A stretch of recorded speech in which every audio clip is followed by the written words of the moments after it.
Penuganchiprolu Sri Chaitanya techno school principal నిర్వాహకం. ఎన్టీఆర్ జిల్లా జగ్గేపేట నియోజకవర్గం పెనుగంచిప్రోలు గ్రామంలోని ఈరోజు శ్రీ చైతన్య స్కూల్లో ప్రిన్సిపాల్ మరియు యాజమాన్యం శేష నిర్వహణపై విద్యార్థుల తల్లిదండ్రుల ఆవేదన.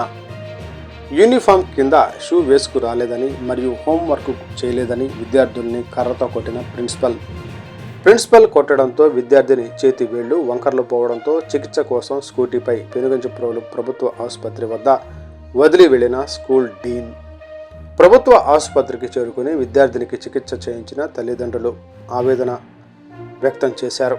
అలాంటి స్కూల్ యాజమాన్యం మీద, అలా ప్రవర్తించిన టీచర్ల మీద ప్రభుత్వం కానీ, ప్రజాప్రతినిధులు కానీ, పోలీసు వారు తగు చర్యలు తీసుకోవాలని కోరిన తల్లిదండ్రులు, చికిత్స చేసే సమయం వరకు కూడా ఉండని పాఠశాల యాజమాన్యం ఇది ప్రిన్సిపల్పై లోగడ అధిక ఫీజులు వసూలు చేస్తున్నాడని ఫిర్యాదు చేసినా పట్టించుకొని అధికారులు. ప్రిన్సిపాల్ మొండి వైఖరిని వ్యవహారంపై భయ ఆందోళనకు చెందుతున్న విద్యార్థి తల్లిదండ్రులు, దీనిపై ఎలాంటి చర్య తీసుకుంటారు అనేది వేచి చూస్తున్న విద్యార్థి తల్లిదండ్రులు.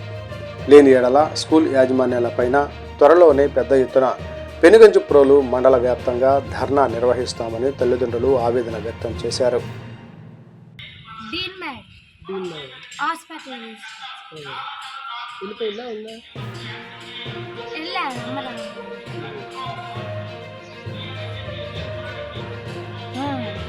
ఫస్ట్ ఏం జరిగింది?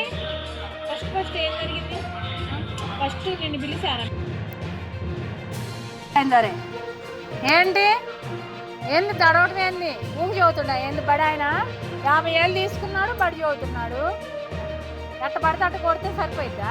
ఏళ్ళ మేము పెట్టి ఎంత లావు దెబ్బ తగిలిందో? అదే కాలు మేము కొడితే కాలు ఇరిగితే 5-6 కొట్టంలోనే ఇట్లా కొట్టంగానే కొంగలు పోయినాయి అంట, బాగా మీకు